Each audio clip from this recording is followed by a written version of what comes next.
අයිබෝන් අද අපි දිගටම කරගෙන ආවා මේ පාස්කු ප්‍රහාරය සම්බන්ධ සහ ඒකේ විමර්ශනය පිළිබඳව වීඩියෝ මාලාවක්. අද අපි විශේෂයෙන් යොදාගත්තා මේ පාස්කු ප්‍රහාරය සම්බන්ධයෙන් සමාජය තුළ තියෙන මතවාද දෙකක් කොහොමද මේ හැසිරෙන්න කියන කාරණය ගැන අපි පොඩි කතා බහකට යන්න. විශේෂයෙන් මේ ශ්‍රී ලංකාවේ මේ මතවාද දෙකම තියෙනවා. නමුත් අපි අද කතා කරන්නේ මේ ප්‍රංශය තුල තිබෙන මේ ඒ මතවාද දෙක කොහොමද හැසිරෙන්නේ කියන කාරණා. එක මතවාදයක් තියෙනවා මේ පාස්කු ප්‍රහාරයට සම්බන්ධ විමර්ශනය සිදු වෙන්නේ දේශපාලනික උවමනාවක් නැත්නම් දේශපාලනික පරිගැනීමක් විදිහට කියලා.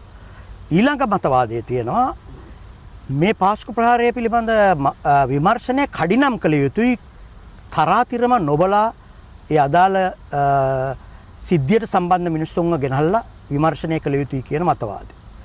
ඒකට යම් ප්‍රමාණයකට කවුරු හෝ බාධා කරනවා නම් ඒ බාධාව වහාම ඉවත් කළ යුතුයි කියන එක තමයි ඒ මතවාදය තුල තියෙන්නේ. දැන් ওই මතවාද දෙක මේ ප්‍රංශය තුලත් ඉතා නිශ්චිත ලෙස මතුවලා තියෙනවා. ඒක සිවිල් සමාජයෙන් මතුවුණාට අපිට කිසිම ගැටලුවක් නැහැ. මොකද ඕනම ප්‍රජාතන්ත්‍රවාදී සමාජයක අදහස් ප්‍රකාශ කිරීමේ අයිතිය තියෙනවා Taman දරන මතවාදයට.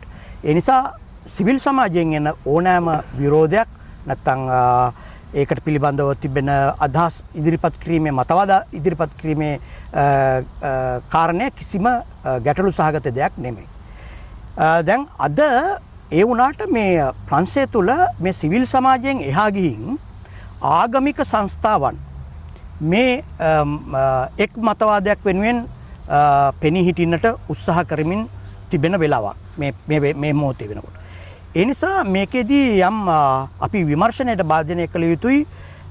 ඇයි සිවිල් සමාජයේ ප්‍රශ්නයට අපි විරුද්ධ නොවෙන්නේ? ඇයි ආගමික සංස්ථාවලින් එන ඒ බලපෑමට අපි ප්‍රතිචාර දැක්විය යුත්තේ කියලා. ඒ සඳහා අද අපිත් එක්ක කතා බහට යොමු වෙනවා මේ ප්‍රංශයේ දීර්ඝ කාලයක් පුරා සිවිල් සමාජයේ කටයුතු කරපු විශේෂයෙන් සෑම ක්ෂේත්‍රයක් තුළම කටයුතු කරපු ඊටාම මේ ඒ කියන්නේ ස්වේච්ඡාවෙන් කටයුතු කරපු සහෝදරයෙක් පැරණි පුෂ්පසිරි අල්විස්. අයිබෝන් පුෂ්පසිරි. අයිබෝන්. අපි අද සාකච්ඡා කරන්න හදන්නේ මේ මතවාද දෙකේ එක් මතවාදයක් වෙනුවෙන් ඔහු ඊටාම නිර්භයව පෙනී සිටිනවා. ඒ තමයි මේ පාස්කු ප්‍රහාරය සම්බන්ධයෙන් කෙරෙන පරීක්ෂණ නිසියාකාරව පවත්වන්නට ඕනේ. ඒට කිසිම බලපෑමක් වෙන්නට ඉඩ දෙන්න එපා. ඒක යටපත් කරන්න ඉඩ දෙන්න එපා. ඒක නියමාකාරයෙන් ගෙනියන්නට බාධා ඇති කරන්න එපා කියන මතවාදය තමයි ඔහු ගෙනියන්නේ. ඒ සඳහා යම් වැඩපිළිවෙලක් ඔහු සකස් කර තියෙනවා මේ පැරිස් සමාජය තුළ. ඒ අතර අපි අද කතා කරන්නේ ඇයි පුෂ්පසිරි මේ අනිත් මතවාදයට විරුද්ධ? ඒ කියන්නේ ඇයි මේ ආගමික සංස්ථාවෙන් එන මතවාදයට විරුද්ධ? ඇයි ඒගොල්ලන්ට අයිතියක් නැද්ද මේක ගැන කතා කරන්න කියන කාරණේ. අපි සිවිල් සමාජය ගැන අයිතියක් තිබුණා වුණත් ඇයි අපිට මේ ආගමික සංස්ථාවල් වලින් මේකට විරුද්ධ වෙන එකට විරුද්ධ වෙන්න ඕනේ අයි කියන කතන්දරේ තමයි අපි අහන්නේ මේ පුෂ්පසිරි. පුෂ්පසිරි සහෝදරයා මේ ඔබගෙන් ඉතාමත් නිශ්චිතව අහන කාරණාවක් තමයි දැන් මේ මතුවලා තියෙන මතවාද දෙකේ එක් පාර්ශවයක් බාටපත් වෙලා තියෙනවා ආගමික සංස්ථාවක්. එතකොට ඇයි ඔබ මේ ආගමික සංස්ථාවට විරුද්ධ වෙන්නේ මේ මතවාදයට? මොකද මම විරුද්ධ වෙන්නේ මම පාස්කු ප්‍රහාරය පටන් ගත්ත වෙලාවේ පළවෙනි සතියේ ඉඳලම පෙනී හිටියා මේ ගල්ලන්ට සාධාරණයක් ඉටියු යුතු කියලා.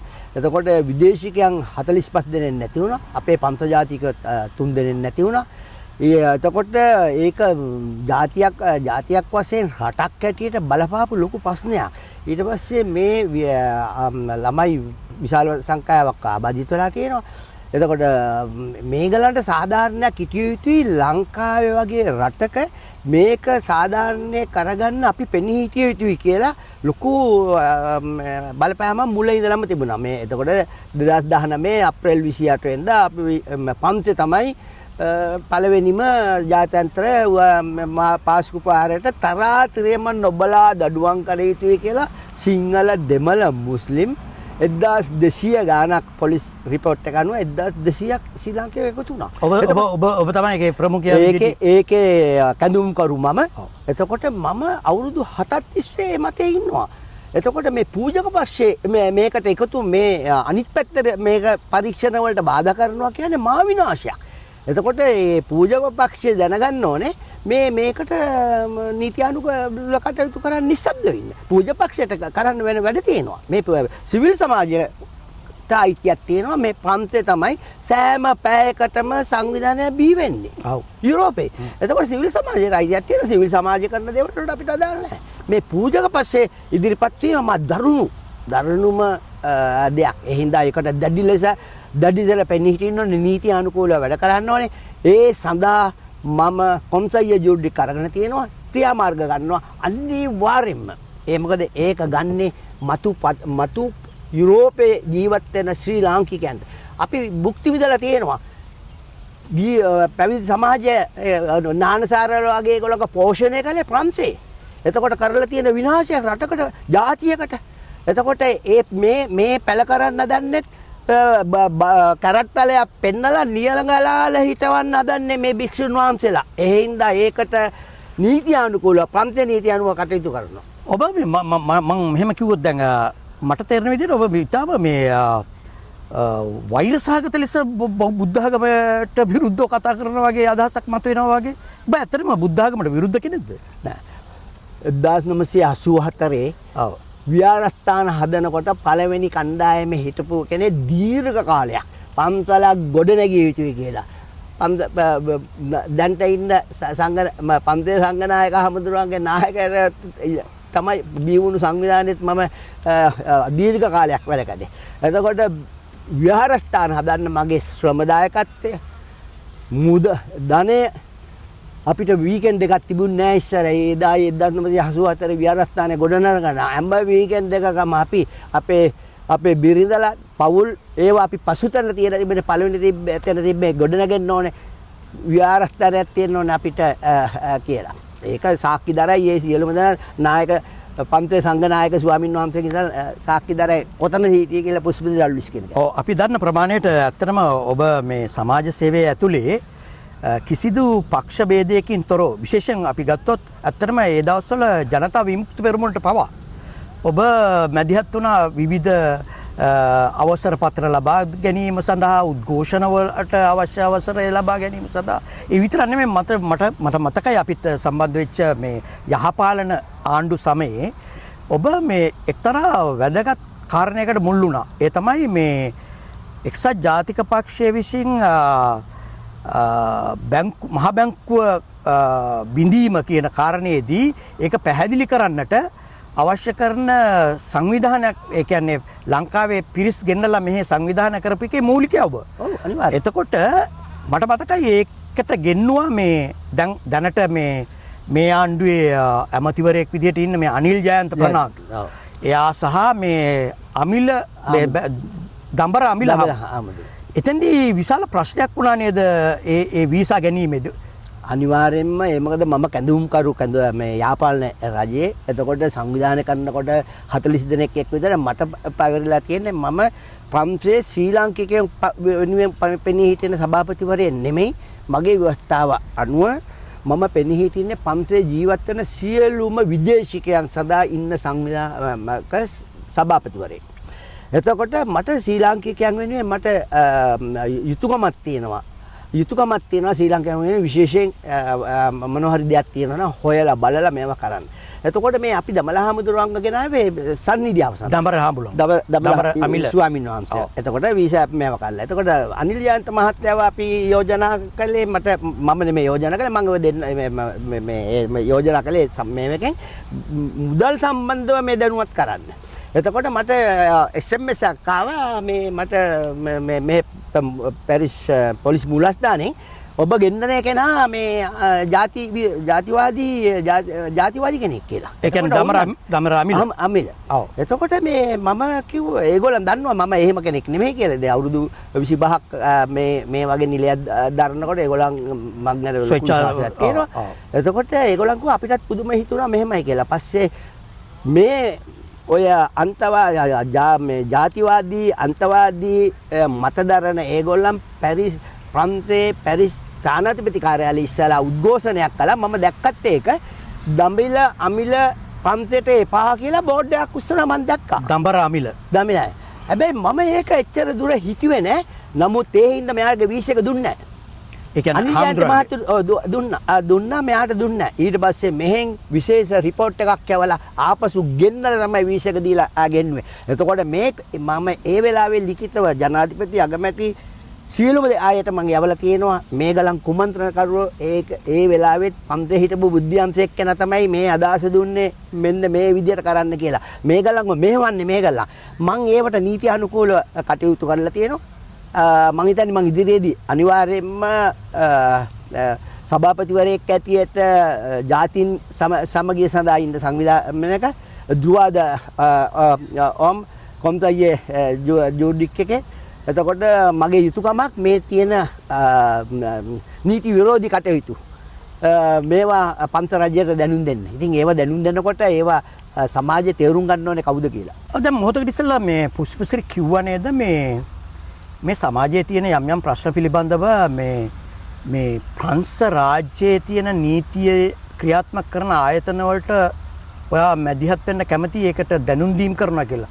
ඒකෙන් ඔයා අදහස් කරන්නේ මේ ඇත්තටම මේ ආගමික සංස්ථාවල තියෙන අපචාර සම්බන්ධයෙන් යමක් පැමිණිල්ලක් ඉදිරිපත් කරන්නද මොකක්ද ඔයාගේ අදහස? එහෙම මොකද දැන් මේ ලෝකේ ගත්තාම මේ ඕස්ට්‍රේලියාවේ වෙලා තියෙන ළමා අපචාර 15 දෙනෙක්ව ළමයි දූෂණය වෙනවා.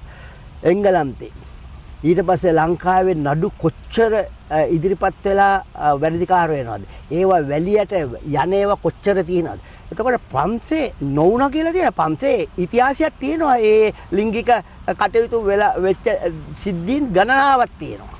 එතකොට මේ එක දෙයක්වත් මේ නීතිපති දෙපාර්තමේන්තුවට ගොනු වෙලා නැහැ. එතකොට ගොනු වෙලා නැත්තම් අපි මේ සමාජයේ ආරක්ෂා කරගන්න නම් මොකද මේ පන්ත රටේ මිනිස්සු පුදුම ලැබිකමක් තියෙන බෞද්ධ ආගමට. බෞද්ධයෝ කිව්වම ශ්‍රී ලාංකිකයෝ කිව්වම එතකොට මේ වගේ සිද්ධීන් වෙලා තියෙනවා පන්තේ. වෙඩි ධානය තියෙනවා. අපචාර වැඩ වෙලා තියෙනවා.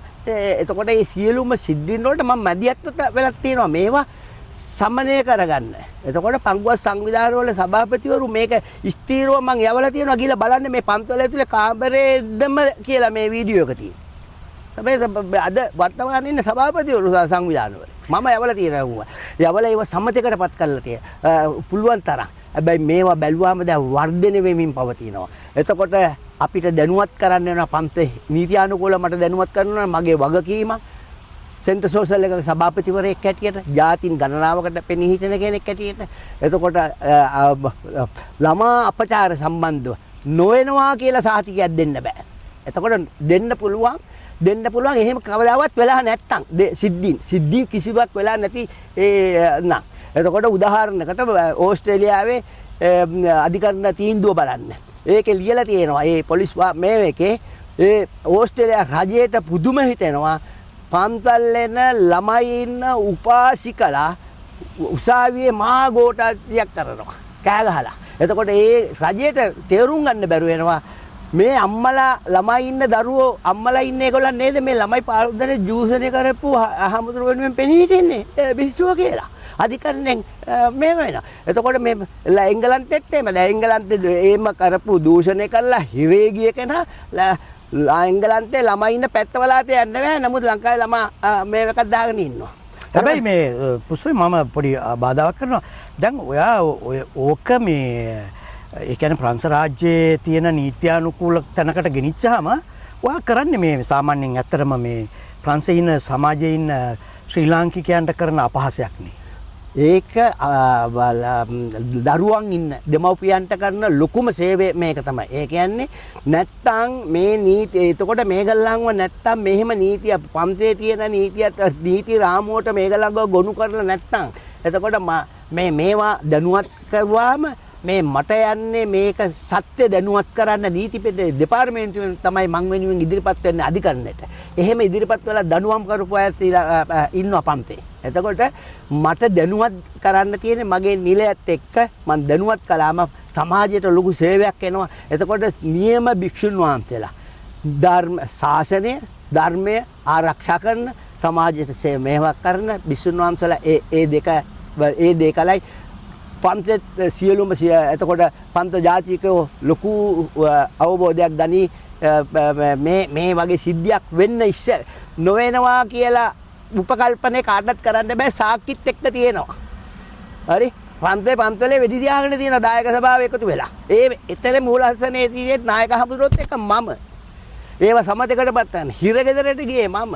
බේරගත්තේ මම ඒ පුද්ගලයා. ඒ මොකද ඒ පුද්ගලයා පාවිච්චි කළා. එවැනි සිද්ධීන් තියෙනවා. එතකොට ඒ සිද්ධීන් තාම නීති දෙපාර්තමේන්තුවේ සියල්ලම ඇවිල්ලා නැහැ. එතකොට මේ දරුවෝ ඉන්න භික්ෂුන් වහන්සේලා ඉන්නවා. ඒ දරුවොත් එක්ක මං ගිහිල්ලා කතා කරලා හම්බ වෙලා අම්මත් එක්ක කතා කරලා සිද්ධීන් තියෙනවා. එහෙමම තියෙනවා. එතකොට මේ සිද්ධීන් සියල්ලම එකවර සියල්ලම සුද්ධ වෙලා හොඳ පිරිසිදු බෞද්ධ සංස්කෘතියක් මේ එකක් හැදෙයි පන්තේ මේක තියෙන්න මේවා නිශ්ශබ්දව තියෙන්න වර්ධනය වෙනවා. අද උදාහරණයකට ලංකාවේ දූෂිත ජාතිවාදී ආගම්වාදී දේශපාලන කොන්ත්‍රාත් කරන භික්ෂුන් වහන්සේලා එනවා මේ රටට තහනම් පන්තේ නීති අනුව තහනම් උද්ඝෝෂණ කරන්න ඒවට ඉදිරිපත් වෙන්න භික්ෂුන් වහන්සේ කෙනෙක් ඕනෙම පූජකවරුන්ට තහනම් සිවිල් සමාජයට පුළුවන් හැමදාම දවසේ පැය 24ම උද්ඝෝෂණ කරන්න පුළුවන් මේ බල්ලේ පූසෙ මලක් මිනිස්සු උද්ඝෝෂණ කරනවා මේ පාර බැලේවල් සිවිල් සමාජය කරනවා දේශපාලනික වශයෙන් තියෙනවා සංස්කෘතික වශයෙන් ඒවයිති මේ පූජක පක්ෂය ඇතුල් වෙනවා කියන්නේ මා විශාල නිමං කිව්වා ඉස්සෙල්ලා කිව්වාගේ මේ ටැරට් තලයක් පෙන්නලා නියඟලාලේ හිටවන්න හදන්නේ පන්තේ. හැබැයි ඒකට අපි වගේ පුද්ගලයෝ ජීවතුන් හතර ඉද්දැද්දි ඒක පළ කරන්න දෙන්නේ නැහැ.